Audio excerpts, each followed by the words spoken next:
Doctor Zakir Naik نے کہا کہ تمام عربی گرامر قرآن مجید سے لی گئی ہے۔ آپ جو ماڈرن عربی دیکھتے ہیں اس کی گرامر ساری کی ساری قرآن پاک سے ہی دیکھ کر لکھی گئی۔ جی السلام علیکم فرینڈز، مفتی طارق مسعود جنہوں نے یہ کہا تھا کہ قرآن مجید میں کچھ گرامر بھی غلطیاں موجود ہیں، تو اس حوالے سے ذاکر نائک کا پہلا دبانگ ریئیکشن سامنے آ گیا اور ذاکر نائک نے آج بتا دیا کہ کیا واقعی ہی میں قرآن مجید میں ہی غلطیاں ہیں یا پھر غلطی نکالنے والوں میں غلطی ہے۔ تو اس حوالے سے جب ذاکر نائک سے سوال کیا گیا تو انہوں نے کہا کہ عربی میں سب سے زیادہ مقدس اور گرامر کے لحاظ سے سب سے بہترین سب سے اعلیٰ کتاب قرآن مجید ہے، اور یہ جو آج آپ گرامر کی بات کرتے ہیں یہ ساری کی ساری گرامر تو قرآن مجید سے لی گئی ہے، اور اگر آپ آج قرآن مجید سے ہی کوئی غلطی نکالنے کی کوشش کرتے ہیں تو یہ یاد رکھیں کہ یہ جو گرامر آج آپ کے پاس لیٹسٹ جو گرامر ہے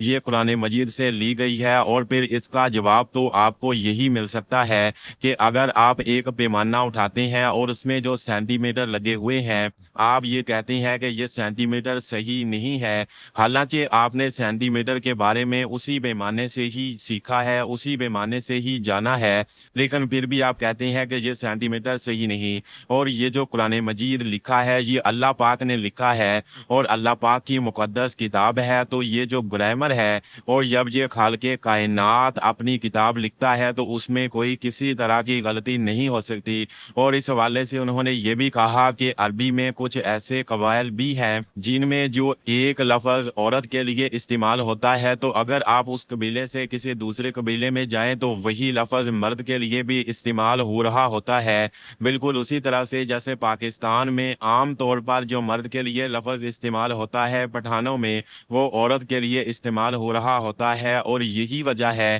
کہ اب آپ کس طرح سے قرآن مجید کی غلطی نکال سکتے ہیں، تو ابھی آپ کے ساتھ مکمل انٹرویو شیئر کریں گے، لیکن اس سے پہلے آپ کو یہ بھی بتاتے چلیں کہ آج ذاکر نائک کی جانب سے بڑا ہی خوبصورت جواب دیا گیا، مثال دی گئی جس میں انہوں نے کہا کہ قرآن مجید میں لکھا ہوا ہے کہ نوح علیہ السلام کی قوم نے رسولوں کو جھٹلا دیا، حالانکہ نوح علیہ السلام کی قوم کے پاس تو صرف ایک ہی نبی آئے تھے۔ تو پھر آپ یہ بتائیں کہ یہاں پر کس کی غلطی ہے؟ اصل میں ان تمام اگر آپ پیغمبروں کو نبیوں کو جھٹلاتے ہیں یا ایک کو جھٹلاتے ہیں تو اس کا صرف اور صرف ایک ہی مقصد ہے کہ آپ نے اللہ پاک کی کلام کو جھٹلایا ہے، تو یہی وجہ ہے اگر آپ ایک نبی کو بھی جھٹلائیں گے تو آپ نے سبھی نبیوں کو جھٹلایا ہے۔ ابھی آپ سب سے پہلے یہ کلپ بھی سن لیں۔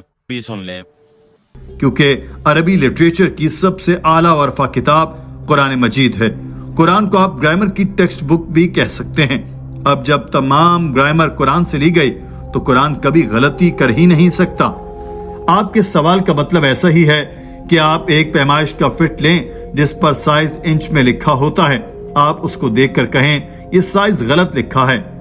ڈاکٹر صاحب نے اس شخص کے علم کے لیے بتایا کہ عرب میں مختلف قبائل ہیں، مختلف قبائل میں عربی بھی تبدیل ہو جاتی ہے۔ کئی قبائل میں ایک لفظ خاتون کے لیے استعمال ہوتا ہے اور وہی لفظ پھر دوسرے قبیلے میں مرد کے لیے بھی استعمال کیا جاتا ہے۔ تو جی فرینڈز، ابھی آپ نے مفتی طارق مسعود کے حوالے سے جو لیٹسٹ ذاکر نائک کا بیان ہے وہ بھی سن لیا ہے۔ آپ اس کلپ کے متعلق اپنی رائے کا اظہار بھی ضرور کیجیے گا، اور کیا آپ نے مفتی طارق مسعود کو معاف کیا ہے یا نہیں کمنٹ باکس میں ضرور بتائیں۔